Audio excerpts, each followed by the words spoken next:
അപകടാവസ്ഥയിലുള്ള മരങ്ങൾ വീണ് നാശമുണ്ടാകുന്നതിന്റെ പൂർണ്ണ ഉത്തരവാദിത്വം ഇത്തരം മരങ്ങൾ നിൽക്കുന്ന സ്വകാര്യ ഭൂമിയുടെ ഉടമസ്ഥർക്ക് ആയിരിക്കുമെന്ന് കീരമ്പാറ പഞ്ചായത്ത് അധികൃതർ. ശക്തമായ വേനൽ മഴയെ തുടർന്ന് നിരവധി സംഭവങ്ങളാണ് ഇത്തരത്തിൽ ഉണ്ടായിരിക്കുന്നത്. മഴക്കാലം ആരംഭിക്കുന്നതിന് മുന്നോടിയായി അപകടാവസ്ഥയിലുള്ള മരങ്ങൾ വെട്ടിമാറ്റണമെന്നും ഇല്ലാത്തപക്ഷം അപകടങ്ങൾക്ക് നഷ്ടപരിഹാരം നൽകേണ്ടി വരുമെന്നും പഞ്ചായത്ത് അധികൃതർ വ്യക്തമാക്കി. മഴക്കാലം ശക്തി പ്രാപിച്ചതോടെ വീടുകൾക്ക് മുകളിലേക്ക് മരങ്ങൾ വീണുണ്ടാകുന്ന അപകടങ്ങൾ തുടർക്കഥയാവുകയാണ്. പലയിടത്തും അപകട സാധ്യത ഉയർത്തി നിൽക്കുന്ന മരങ്ങളാണ് കടപുഴകി വീഴുന്നതിലൂടെ ഇത്തരം അപകടങ്ങളിലേക്ക് വഴിവെക്കുന്നത്.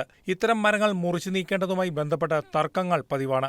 എന്നാൽ ഇത്തരം മരങ്ങൾ കടപുഴകി വീണ അപകടമുണ്ടായാൽ മരം നിൽക്കുന്ന സ്വകാര്യ ഭൂമിയുടെ ഉടമയ്ക്കെതിരെ ദുരന്ത നിവാരണ ആക്ട് പ്രകാരം നടപടിയെടുക്കാൻ നിയമമുണ്ട്. പഞ്ചായത്ത് നോട്ടീസ് നൽകിയിട്ടും മരം മുറിച്ചു മാറ്റാതെയിരുന്നാൽ പഞ്ചായത്ത് രാജ് ആക്ട് 238B, ദുരന്ത നിവാരണ നിയമം 2005 എന്നിവ പ്രകാരം തുടർ നടപടികളെടുക്കാൻ അധികൃതർക്ക് അധികാരമുണ്ട്. പലർക്കും ഇത് സംബന്ധിച്ച് നോട്ടീസ് നൽകി ആഴ്ചകൾ കഴിഞ്ഞ ശേഷവും സ്ഥിതി തുടരുകയാണെന്നും കർശന നടപടികൾക്ക് പഞ്ചായത്ത് അധികൃതർ നിർബന്ധിതരാവുകയാണ് എന്നും കീരമ്പാറ ഗ്രാമപഞ്ചായത്ത് പ്രസിഡന്റ് റീന ജോഷി വ്യക്തമാക്കുന്നു.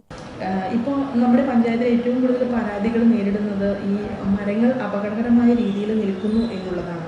ഇതിനൊരു പരിഹാരം എന്നവണ്ണം പരാതി ലഭിച്ച ഉടനെ തന്നെ ഉദ്യോഗസ്ഥർ ഇവിടെ നിന്ന് അന്വേഷണത്തിനായി ചെല്ലുകയും അവർക്ക് നോട്ടീസ് കൊടുക്കുകയും എല്ലാം ചെയ്തിട്ടും 7 ദിവസം കഴിഞ്ഞിട്ടും 14 ദിവസം കഴിഞ്ഞിട്ടും ഈ മരങ്ങൾ മുറിച്ചു മാറ്റാതെ വീണ്ടും പരാതിക്കാരൻ ഇവിടെ നമ്മളെ സമീപിക്കുന്ന ഒരു പ്രവണത കണ്ടുവരുന്നതിൻ്റെ സാഹചര്യത്തിൽ നമ്മൾ ഈ 7 ദിവസം കഴിഞ്ഞിട്ടും പരാതി നൽകിയതിൻ്റെ അടിസ്ഥാനത്തിൽ ഉദ്യോഗസ്ഥർ വന്ന് അന്വേഷിച്ചതിൻ്റെ ഭാഗമായി ഈ നോട്ടീസ് ലഭിച്ചതിന് 7 ദിവസത്തിന് ശേഷവും മരം മുറിച്ച് മാറ്റപ്പെടാത്ത സാഹചര്യത്തിൽ കടുത്ത നടപടികളുമായി പഞ്ചായത്ത് മുന്നോട്ട് പോകുന്നതാണെന്ന് ഈ അവസരത്തിൽ അറിയിക്കുകയാണ്.